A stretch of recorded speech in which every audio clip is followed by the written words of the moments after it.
Hare Krishna. So today we are discussing, I think this is the seventh session, and we'll be discussing on the topic of Shabda Pramana. So last time we discussed about Pratyaksha Pramana and Anuman Pramana. We also discussed some examples, and we also discussed Darwin's theory in quite a detail in the last sessions. Today we'll see Shabda Pramana. So before beginning, I'll offer my prayers to my Guru. Om Jnana-timirandasya Jnana-anjana-shalakaya Chakshuruन्मिलितं येन तस्मै श्री गुरुवे नमः। नमो विष्णुपादाय कृष्णप्रेष्ठाय भूतले श्रीमते भक्ति वेदांत स्वामिनिति नामिने। नमस्ते सारस्वते देवे गौरवाणी प्रचारिणे निर्विशेष शून्यवादी पाश्चात्य देशतारिणे। वाञ्छाकल्पतरुभ्यश्च कृपा सिन्धुभ्यः च पतितानां पावनेभ्यो वैष्णवेभ्यो नमो नमः। जय श्री कृष्ण चैतन्य प्रभु नित्यानंद श्री अद्वैत गदाधर शिवासादि गौरभक्तवृंद। हरे कृष्णा कृष्ण कृष्ण हरे हरे, हरे Ram Ram Ram Hare Hare. So if my audio is clear, please type yes in the chat box so I know that you're able to hear me. Okay, thank you so much. So today's topic is Shabda Pramana, hearing from a bona fide parampara system. So that's the topic for today.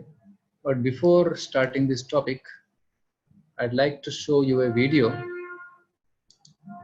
So after seeing this video, I want you to share what did you learn from this video. Okay, and this is a very funny video. You will laugh at it, but it has a very deep lesson with it. Okay, are you able to see the screen? Are you able to see the video screen? Yes. Yes, we are. Okay, thank you. So I'll be playing this now. Please watch it attentively.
Hare Krishna. So can you share something from what we could learn from this video? You can unmute and speak, or you can type also. Hare Krishna, Prabhuji. Yes. Would you like to share what did you learn from the video?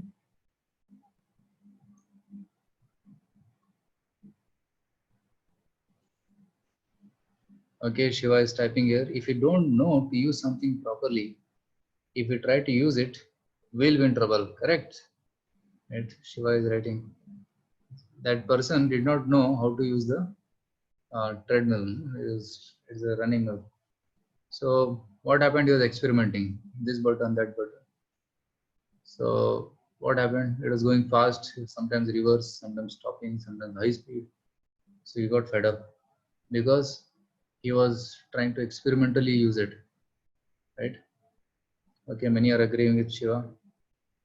So Harsha Agarwal is writing, make sure to have a complete knowledge before doing something. Yes, that's also true. Vaishali Matar is writing, Manuals not read.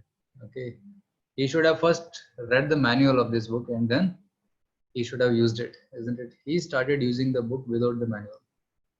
Amit is writing, he is not aware of how to use a treadmill. He is just using it unknowingly. It's correct.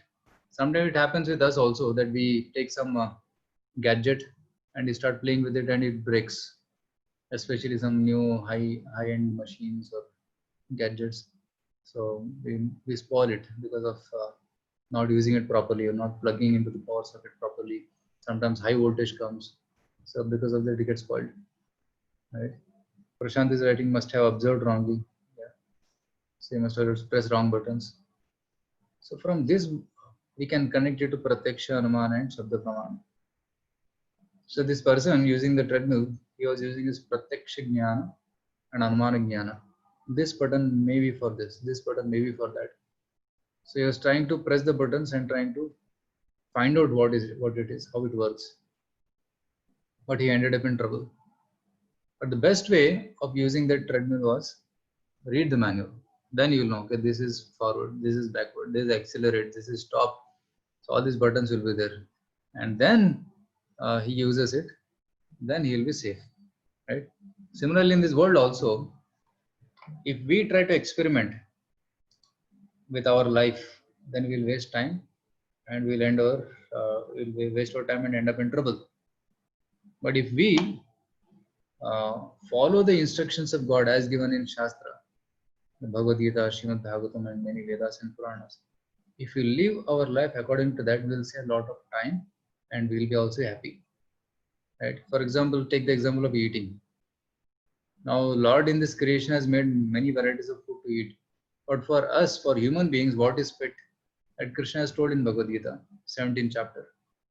I'll discuss about food one whole session in the future sessions, maybe after we complete the basic topics. So there Krishna is telling what to eat, what not to eat. Generally, he tells that you eat food in Sattva-guna. And if somebody eats food in Tamoguna, Rajoguna, that creates diseases in the body. So one should avoid that. But what people are doing, they're putting alcohol, they're putting so many obnoxious things, they're eating tobacco, all these things. Because of that, diseases are coming, and deadly diseases like cancer, they're getting, which have no cure, isn't it? So it is like putting diesel in a petrol car. If you have experience of putting diesel in a petrol car, because diesel is high density, so petrol car gets spoiled. Or sometimes auto walas, they put instead of petrol they put kerosene. What happens? Huge smoke and big sound comes. Same thing happens if you put things which are not meant to be put in the body, then we end up in trouble. So we have to read the manual. Some people ask me that why are we teaching Bhagavad Gita to young people? We should teach Bhagavad Gita to old people because they are free. They don't have any work to do. Why should you waste the time of young people? That old people study this book and they can live happily. But my question to them was, see, when you have some manual, will you use it? Will you read the manual before operating the machine or after operating the machine? And they said, before operating the machine, we used to read the manual. Similarly, for this human body, the manual is Bhagavad Gita. So should we read the Bhagavad Gita before beginning our life or at the end of our life? So then they start thinking, oh yes sir, we should read it before beginning our life. So Bhagavad Gita should be taught at the age of 5 years. In kindergarten onwards, it should be taught basic things. It's not very difficult. Even children can understand. In our community, we have children who know so many shlokas by heart and they can explain the meaning also. Right? So by the age of 5, one can start. Then when one becomes old, then he will know what is Bhagavad Gita and he will have practiced the life of Bhagavad Gita. So at the time that it becomes easy. Right? So that's why this is the importance of Shabda Pramana. It saves time and we get accurate knowledge without any doubt. So let's go into the topic today. Shabda Pramana. So Krishna is telling here in Bhagavad Gita, Evam parampara praptam imam rajarshyo viduhu sakale nehamata yogo nishta parantapa. So his 4th chapter, the chapter name is Transcendental Knowledge. Here is writing that this knowledge was coming in parampara from one king to another king. Evam parampara praptam imam Raja Rishiyo viduhu. So the king was called as Raja Rishi because they had two qualities. They had kingly qualities and also qualities of Rishi. Like for example, Dasharath Maharaj was Raja Rishi. Yudhishthir Maharaj, he was a Raja Rishi. He was very powerful, yet he had saintly qualities. So saintly kings are called as Raja Rishis. So this knowledge was coming in parampara. So 4.2 speaks about this, but 4.1 also says, Imam vivasvate yogam proktavan aham avyayam vivasvan manave praha manurikshva kapi bravit.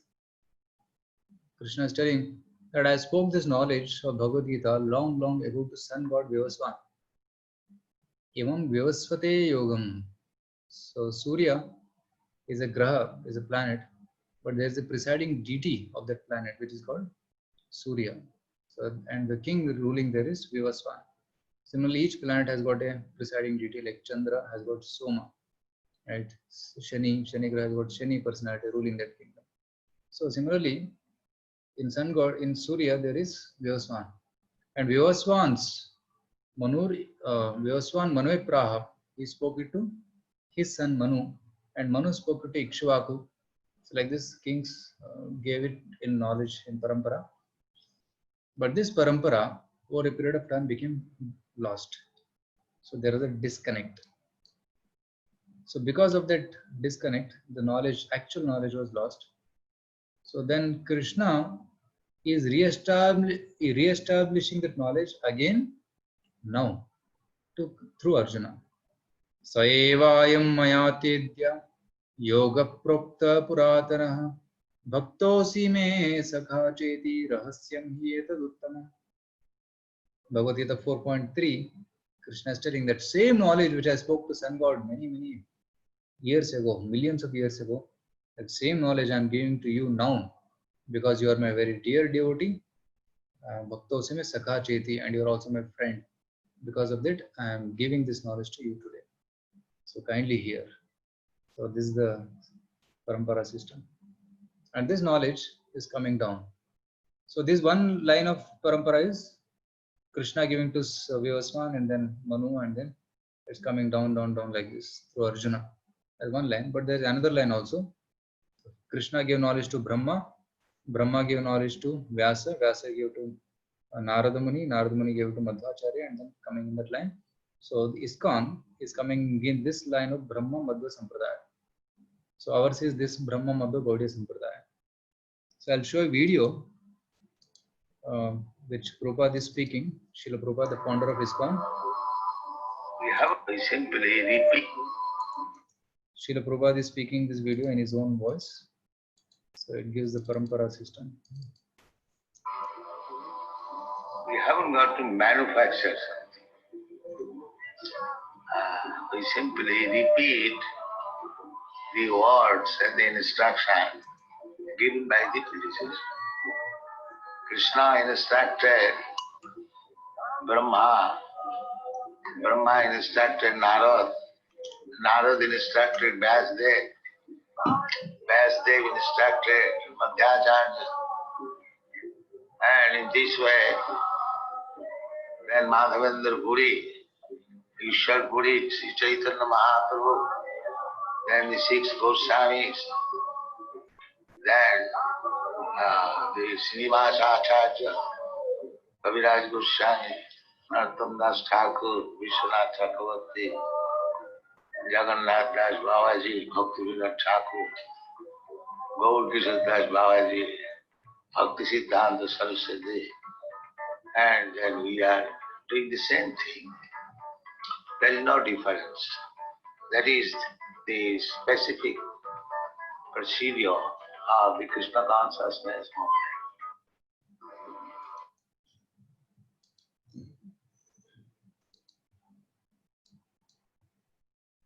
So Srila Prabhupada is explaining the parampara system. So Krishna, again I'll repeat, Krishna, Brahma, Narada, Vyasa, Madhvacharya, then Sri Madhavendra Puri, Ishwar Puri, Chaitanya Mahaprabhu, and down the line many acharyas, and then Srila Prabhupada, who is the founder of ISKCON. So what we are teaching here is exactly coming in parampara. directly given by Krishna. So, and there is a check balance system, how we verify this, but I'll explain it through the slides. So let's go further in this slideshow. Now suppose a child has lost his father. He doesn't know who his father is. Now, can you help him find out who is his father? What can be the probable ways by which he can understand who is his father? Yes, any comments? How can you help him find out his father? Either you can speak on mic or you can type on chat.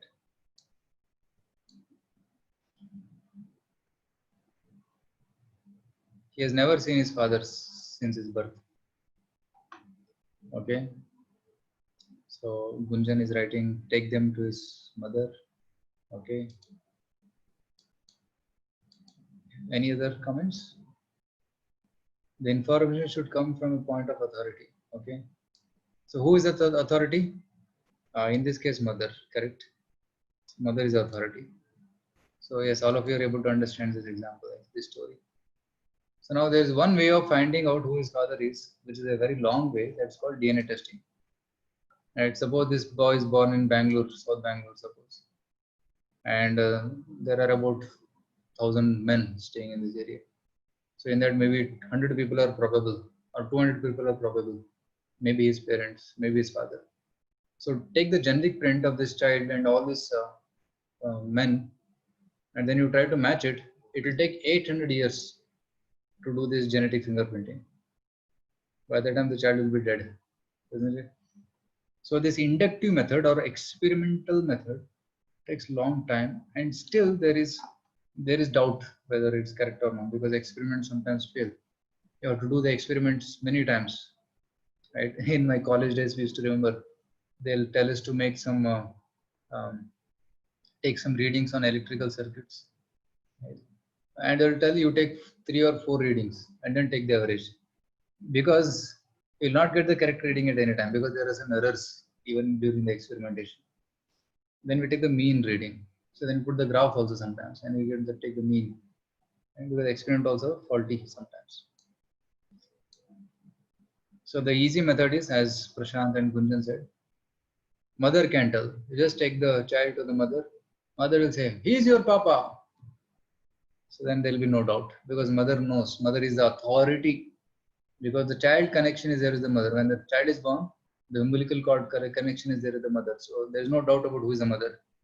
But who is the father, that child doesn't know. Even now, right, we accept our father because mother has said he is our father. So that's the way authority works, right? So this got hearing from a bona fide authority, Shabda Pramana. Similarly, Vedas are like mother, God is our supreme father. And Vedas can give us GK. GK means God knowledge, not just general knowledge. Vedas contain general knowledge also, but they speak specifically about God knowledge. So if you want to know about God, you have to go and approach Vedas. After reading the Vedas, you can understand God. Another analogy to understand this concept.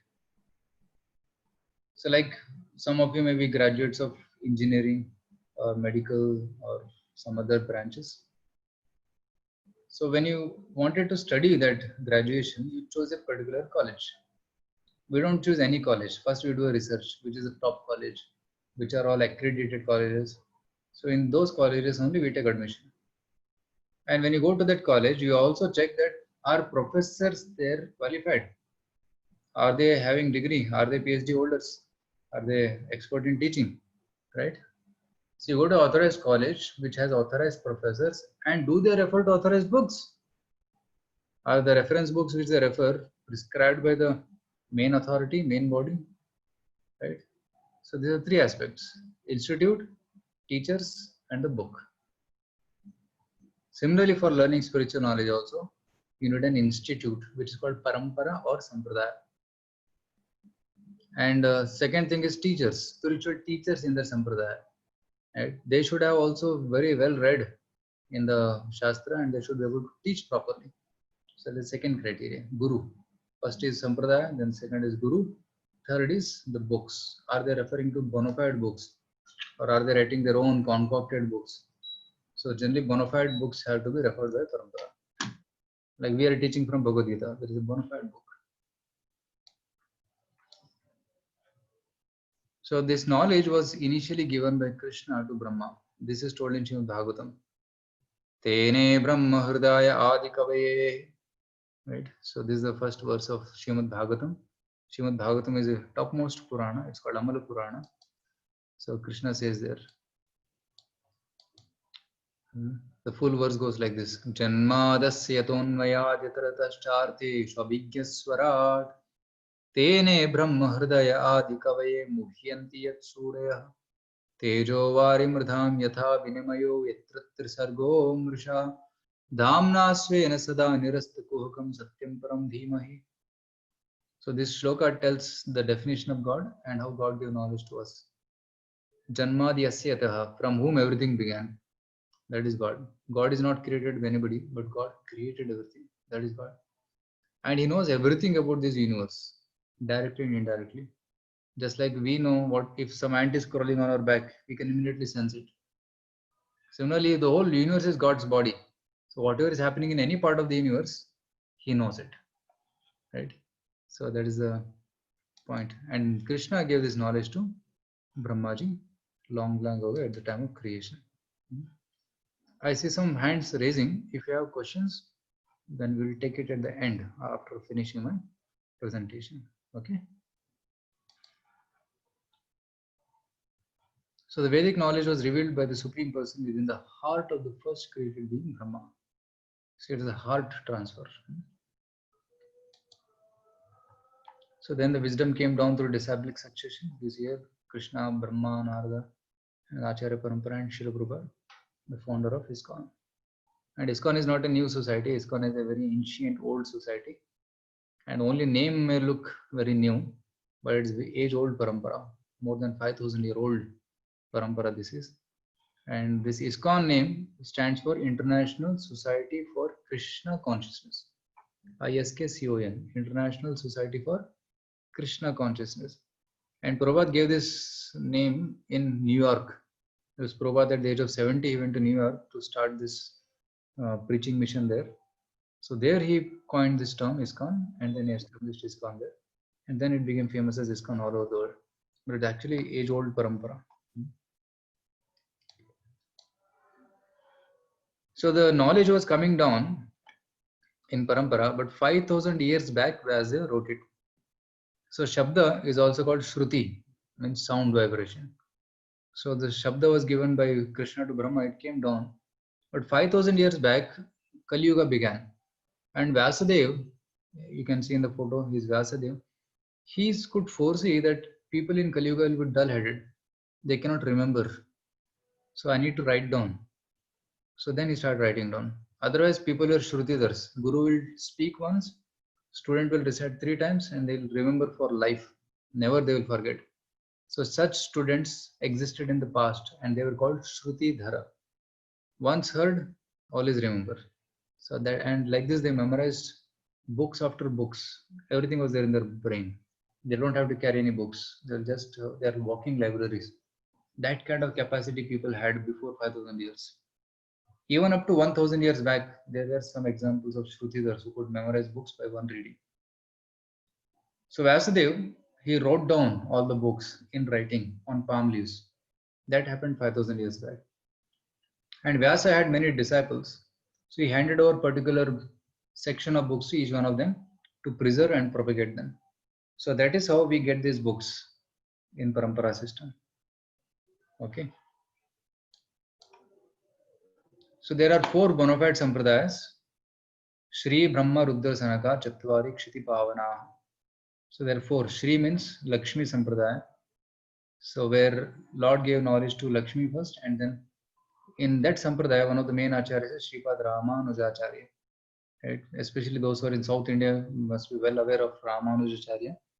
So he is the one of the main acharyas of Shri Sampradaya, especially Tirupati, Kanchipuram, Srirangam, and all the Divyadeshams, 108 Divyadeshams, they all are under his supervision. So this Sampradaya is taking care of them, 108 Divyadeshams. So that is this Sampradaya. Second is Brahma Madhva Sampradaya. So Brahmaji's line Madhvacharya comes. If you know Udupi, Udupi is the headquarters of Madhvacharya. Udupi Krishna, and there's the main deity of Madhva Sampradaya. So Madhvacharya also wrote many books, and he traveled all over the India. He went to Himalayas and met Vyasadeva and got blessings of Vyasadeva and wrote many commentaries on Mahabharata and Bhagavad Gita. So he is Madhvacharya. So ISKCON, we come in this line, Madhva line. And third is Rudra Sampradaya. Lord gave knowledge to Rudra, and Rudra started a Vaishnava Sampradaya. Rudra Shiva is a Vaishnava. Vaishnavanam Yatha Shambhu is one of the topmost Vaishnavas. So he started one Sampradaya which is called Rudra Sampradaya. In that, the main Acharya is Vishnu Swami.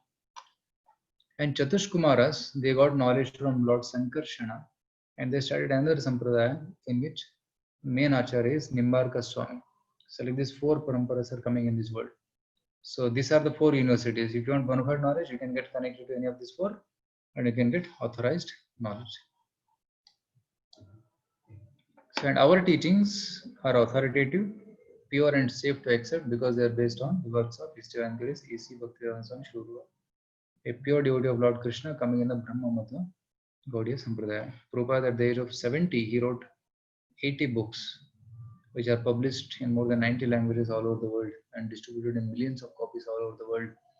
And when Prabhupada went to America in 1965, that's the time when Vedic knowledge went abroad. And from there it went to every country. I mean, every country you'll find Hare Krishna devotees, and they're accepting wholeheartedly this Vaishnava culture, the Vedic wisdom, and they're practicing this culture. I'll speak about Srila Prabhupada in one of the future sessions. I have one whole session dedicated on his life. Very inspiring it is. Now you may ask the question, now Vedic literature is coming down, but suddenly how come we have there's a comment. Okay, I noted it. So how educated Indians were diverted from putting faith in the Vedas? That's the point. Where it systematically there is a plan made to divert the Indians from Vedic culture. What was it? Basically, you see, Mughals came and they ruled India for 700 years and they wreaked havoc. They destroyed thousands and thousands of temples. They killed thousands and thousands of devotees of the Lord, and they looted a lot of wealth. And in the later 16th century, then British came in the name of, what do you say, trade. And they came in, but they came in the name of trade, but they wanted to conquer India. But they were not able to conquer because the Indian system was so strong that they could not conquer. So then they sent a person to do research. So they made a research and they found out that the backbone of this Vedic culture is the Gurukul system. So if we somehow can successfully break this Gurukul system, then we'll be successful. So what they did, they came, Max Muller, he came and studied Sanskrit, and he misinterpreted the Vedic literature by studying Sanskrit. And then he published it, and he made it look like Vedic literatures are very like comic books. Right? Ramayana, Mahabharata are imaginary. They call it a mythology. Mythology means mithya. Mithya means sullu or jhoot, false. So these are all false book, imaginary books, like comic books. That's what Max Muller made us believe. And then they said, see, we are fair, we are white, so we are superior, you are all inferior. So we are original Aryans, you are all inferior people, so you should follow us. Like that, they made us feel inferior and then made themselves feel superior.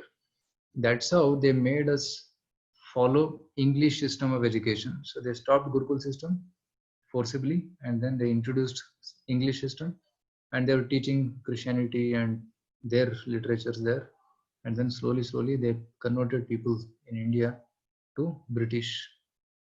Indian in body and color, but British in taste and flavor. That was their aim, and they became quite successful in that. And then they conquered whole India. And at one point of time, Indians got awakened to what is the reality, and then there was freedom movement, and Subhash Chandra Bose and Gandhi, they drove over the British. So then after that, our Indians started, kings or or prime minister started ruling the country, but still they could not reintroduce the Vedic system. And modern education system introduced by British only continued. And because of this, not in many schools and colleges, even now, Bhagavad Gita is not being taught. Right? Yeah, Vamshidhar is telling even in East India Company also, they looted a lot of money actually. East India Company exploited India. And it is said that they took boats full of gold and teakwood to Britain. So a lot of wealth of India, including Kohinoor diamonds and costly chairs, Simhasana of kings, it's all there in British Museum. So they looted everything. So, but after the independence, we should have again revived the Vedic system of education, but could not, because of this situation deteriorated so much. And now there is that wave coming wherein people are showing more interest in Gita and our own Vedic culture. You will see nobody wants to, like previously people wanted to go to America, but now nobody wants to go to America. It has become like hell.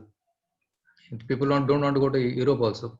All the Indians, they want to come back to India because now they are realizing the Western civilization went to the peak of advancement, but peak of frustration also. Just by material advancement, one cannot get happiness. So tomorrow we'll be discussing more about material happiness. What is the nature of this? So, so the Max Muller, he made a plan, and then slowly the Vedic culture was lost. But now it is again reviving because of people are showing interest. And what do Vedas contain? So they teach so many things, right? Those things which science is discovering now, Vedas tell it long ago. Like plants have life, right? Shastras tell it. There are 20 lakh species of trees, but Jagdish Chandra was discovered it, right? Ayurveda, which is the best system of health, right? For corona, there is no medicine, but Ayurveda has got immunity power. By taking Ayurvedic medicines, you can increase your immunity. Like I also advise everybody to take some turmeric and ginger every day. You can boil it and drink it, or you can increase the quantity which you take in the food. So that will increase the immunity. And cow urine, Gomutra, has got power to cure cancer also, anti-cancerous properties. Even cow urine has got gold particles. That's scientifically proved. Cow dung is antiseptic. Like in villages, even now they put cow dung. Even in puja room, they put cow dung because antiseptic. Germs will not come there, right? So embryology is mentioned in Srimad Bhagavatam. Vedic mathematics. In the mind only you can calculate, multiply big numbers. Yoga is becoming famous. It's even health department is recommending that do yoga and pranayama. It will improve your immunity power to fight against corona. Vastu, how the building should be so that people can be happy in that building. Astrology, cosmology, organic farming. Now people are crazy about organic farming because chemical farming has ruined our health. Because in every food item there are pesticides. But organic farming using cow dung and cow urine. So that is best food. It is best language. Even NASA has found out that it is the best language for computers because it's very structured language. Vimana Shastra. Germans, when they came to India, they looted so many. They got so many manuscripts of technology, and now Germans are doing research on Indian technology by studying our Vimana Shastra, and they're building big, very wonderful cars. Germany is famous for cars, metallurgy, and Vedic art. Right? There are Ashoka Stamba, which is not right. It's such an alloy it is that it's not rusting even now after many centuries. So these are all things mentioned in the Vedas. And there are some truths which Vedas mention, which are like axioms. Axioms are statements without any proof, right? Like in science, we have axioms. I is equal to root of minus an imaginary number. There is no proof. There is no existence, but still we use it in mathematics. Heisenberg's uncertainty principle. You cannot find the position and momentum of the object at any given point. Laws of thermodynamics. 0 Kelvin, 0 entropy. Entropy means disturbances. So at 0 Kelvin, there is 0 entropy. But who has seen 0 Kelvin? Nobody has seen it, but still we accept it. Similarly, there are some facts which Vedas mention which are true. Like conch shell is pure. Generally, bone is impure, you cannot touch, but conch shell is pure. Cow dung is pure. But any other animal dung, you don't touch it. If you touch, you have to take bath. But cow dung is pure. So these are some axioms which Vedas mention.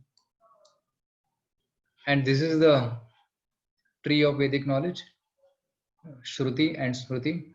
Shruti means the original Vedas, which are never changed, which comes as it is, which contain Rig Veda, Yajurveda, Samaveda, Atharvaveda, Samhitas, Brahmanas, Aranyakas, Upanishads, Upavedas, like Ayurveda and Dhanurveda, Vedangas, and there are Smritis. Smritis are composed by sages, and they are based on their own experience of Smriti, Shruti.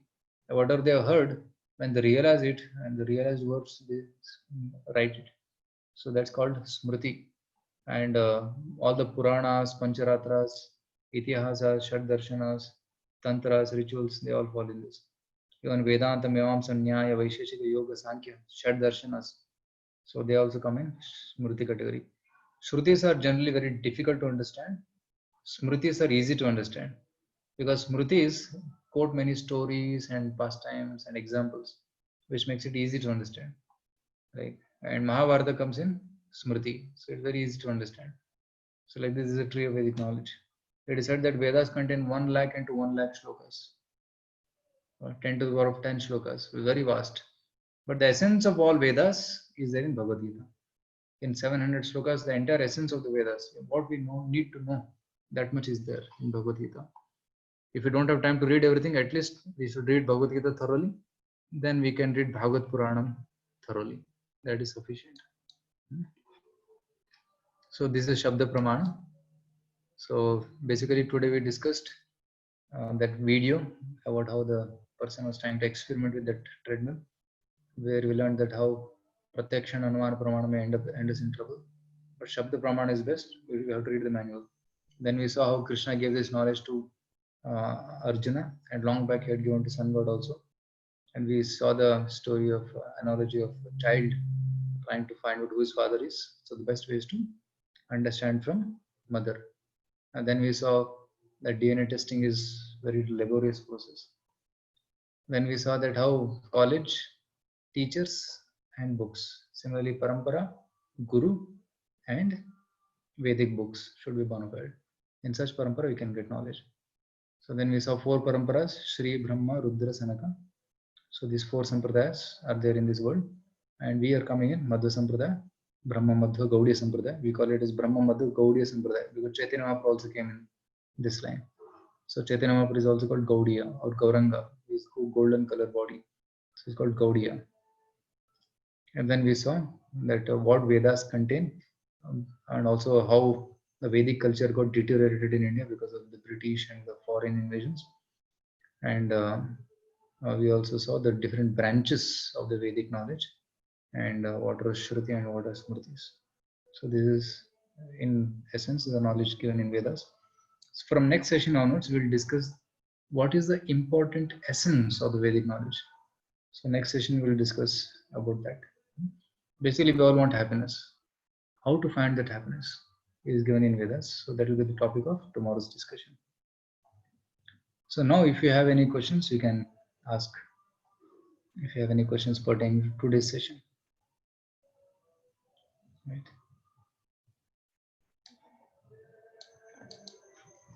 Anybody has any question pertaining to today's question? One question is coming, how to control our thoughts? Shantanu is asking. So Shantanu, are you coming for the first time today? Is it your first session?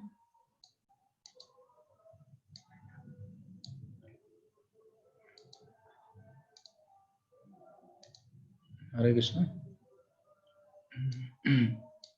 Anyways, so he's asking how to control the thoughts. That is not connected to the topic, but still I can answer this.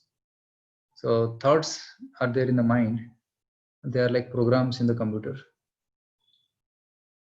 So programs in the computer generally perform some tasks.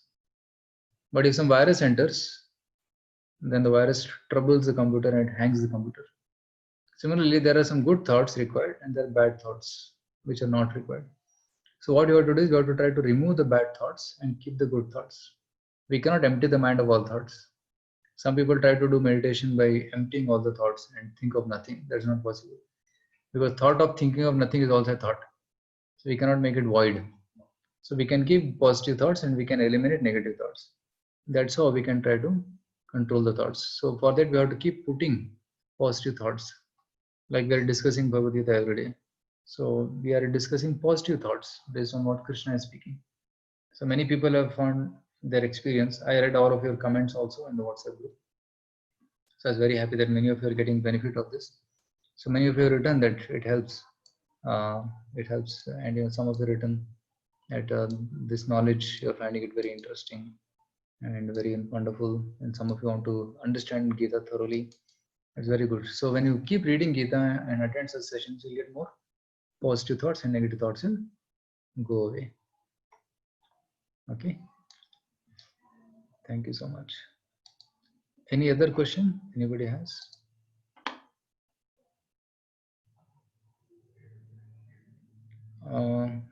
There's one question coming here in the private chat.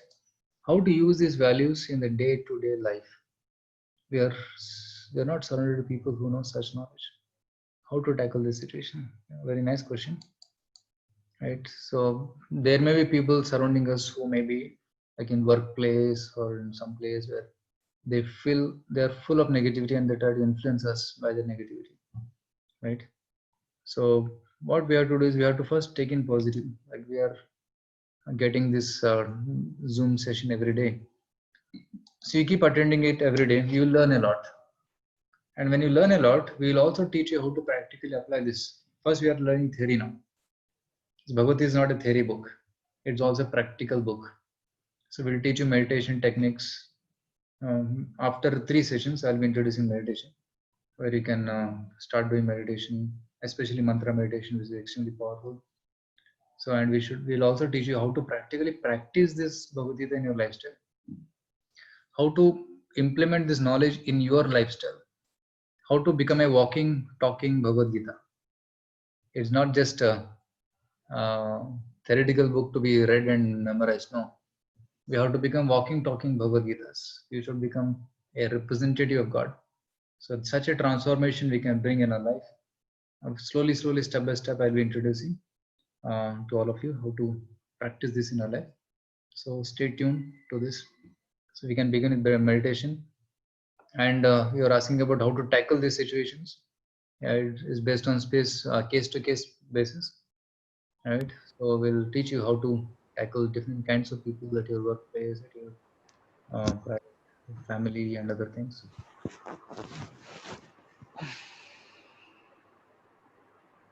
Prashant is writing, attending these sessions are the best part of the day, especially during lockdown.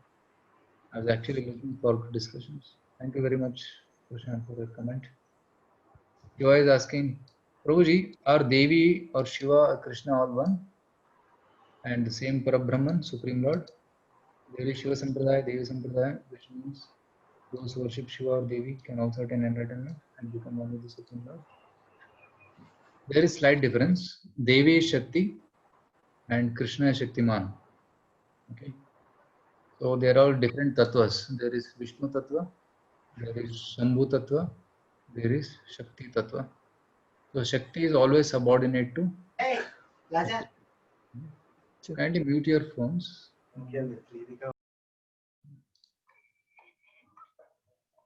So there is difference between them. So just like there is one prime minister and there are many chief ministers. So prime minister cannot be two. There can be only one prime minister. Similarly, in this world also there is one prime minister and there are many chief ministers. So Shiva is in charge of Tamoguna, Vishnu is in charge of Satuguna, and Brahmaji is in charge of Rajoguna. So Brahmaji creates this material world, Vishnu maintains it, and Shiva destroys it. But beyond all these three, there is Krishna, who is the source of all these three also. So that we'll be discussing in detail in one session called God and Gods, capital G God and small g gods, right? So because God cannot be two, God is called Advitiya. God can be only one, but then one God can come in many forms, which are called avatars. Okay. So if you worship Shiva genuinely, then Shiva will direct you to his Supreme Lord Shankarshana. Like Shiva is chanting, sitting and chanting the names of the Lord. So he will direct you to his master.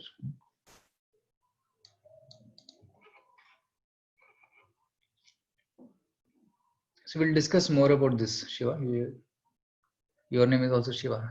Shiva means all auspicious, all good. That is Shiva. So there's the question here, how does horoscope work? If nothing happens by chance, then is one's life already destined? Very good question. So how does horoscope work? As per our previous life's karma, we are born at a particular place, at a particular time, in a particular family.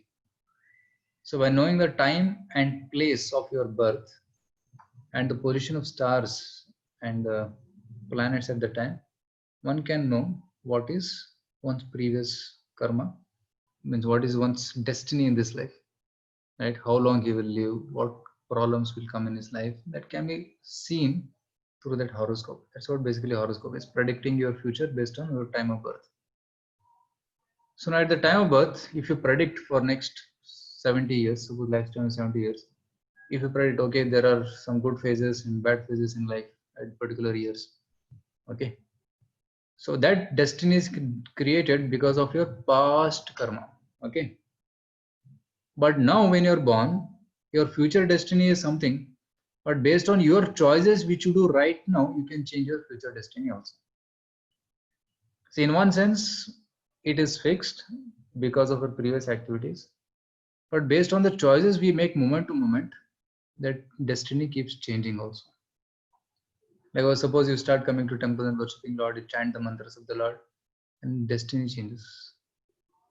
Because sinful reactions reduce. And whatever papa we have done in the past, by chanting the names of the Lord, it reduces. So then destiny changes. If somebody is supposed to meet an accident and die, he may meet an accident, but he may just escape with this fracture. He may not die.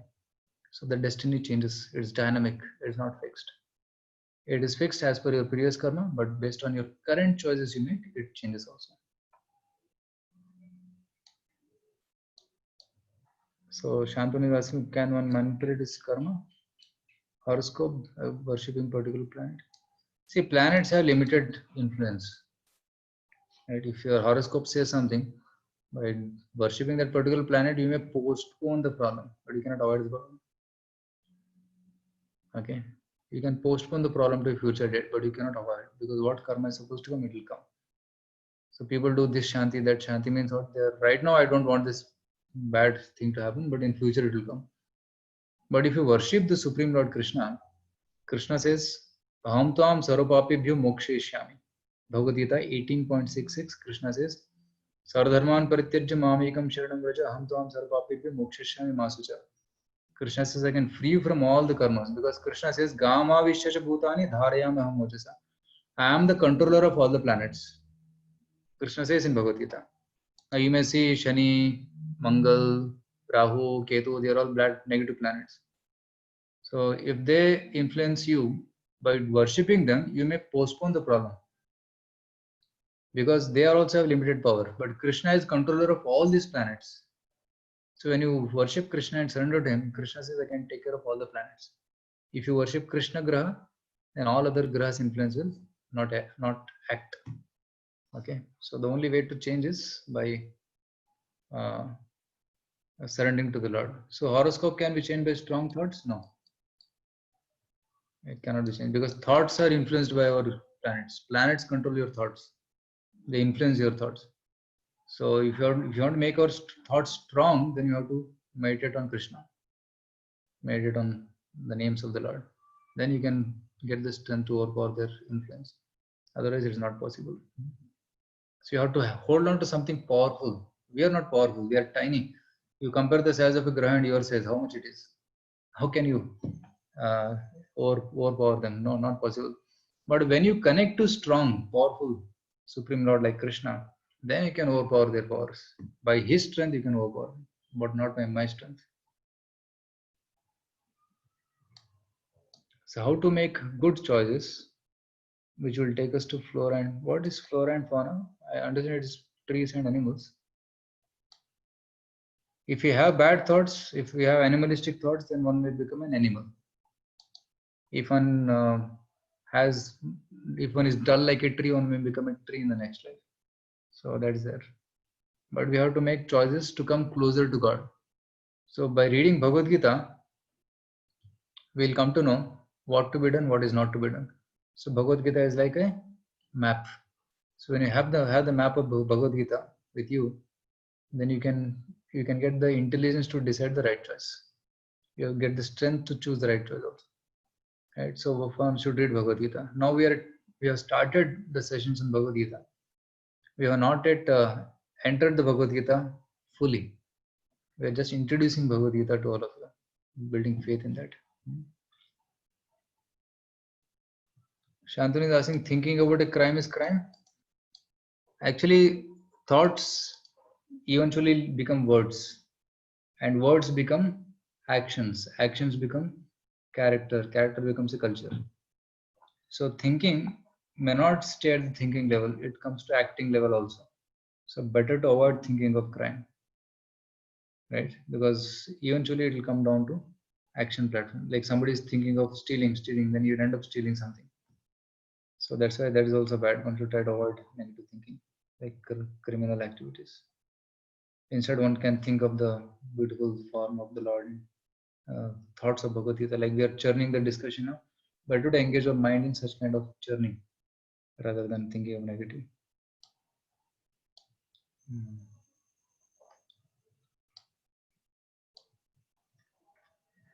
Day-to-day horoscope activities will change or not?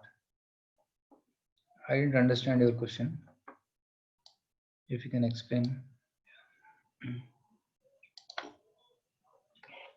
I am not an astrologer. I have very limited knowledge of this astrology things.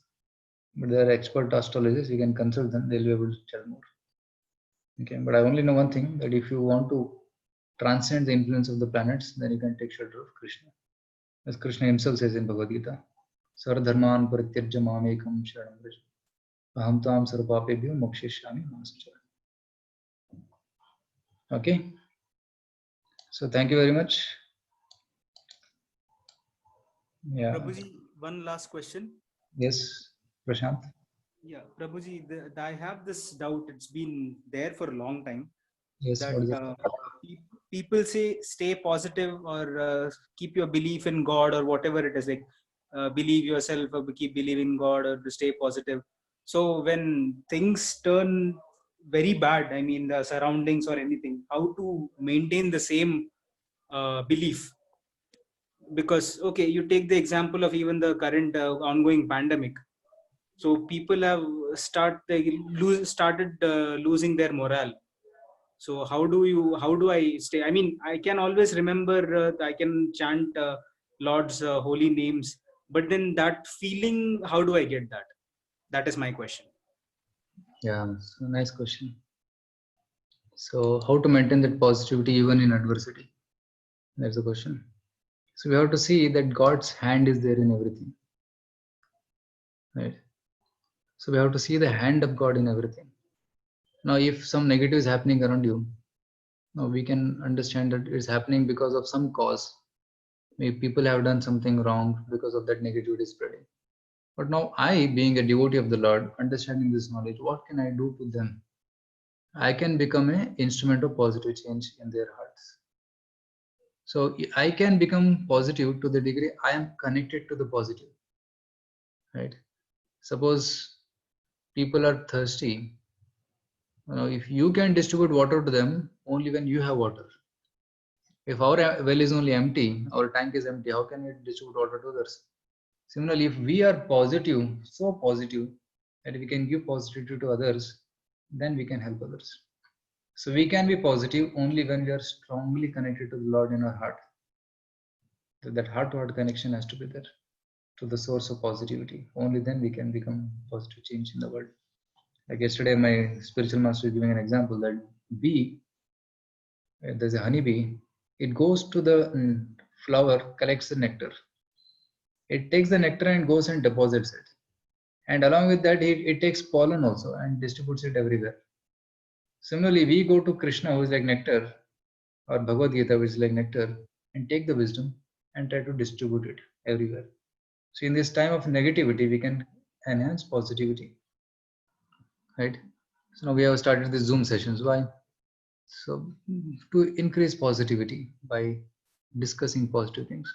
Not only this one session, we have many sessions throughout the day. I am personally take about 4 sessions. This is the 4th session which is happening at 7 to 8. Before that we had 6 to 7. In afternoon we had 12 to 1. In morning also we have different sessions. So, and not only me, like me, there are hundreds of people who are taking sessions, different parts of the world. So by this, what happens? Overall positivity of the world increases. Even the time of crisis, we can overcome the negativity by doing something positive. And we also distributed food. People are hungry, so I personally went also sometimes and distributed food to people who are hungry. And when you give them, there is a joy, smile in their face because they need it, and we gave it, and we gave Krishna Prasad, so they are happy. So whatever we can do from our side, we can try to do it without getting affected by that negativity. So that's how we should become very strong in spiritual roots. If our roots are strong, then the tree can give fruits to others. Similarly, if we are strongly rooted in God, we can help others. So that's what I can say. Yes, Prashant? Does that answer your question? Okay. Yes, Prabhuji. He Yes, said thank you. Hare Krishna, Prabhuji. Thank you so much. So it's already almost close to 8. So we'll end here and we'll meet again tomorrow. Okay. Thank you so much. Hare Krishna.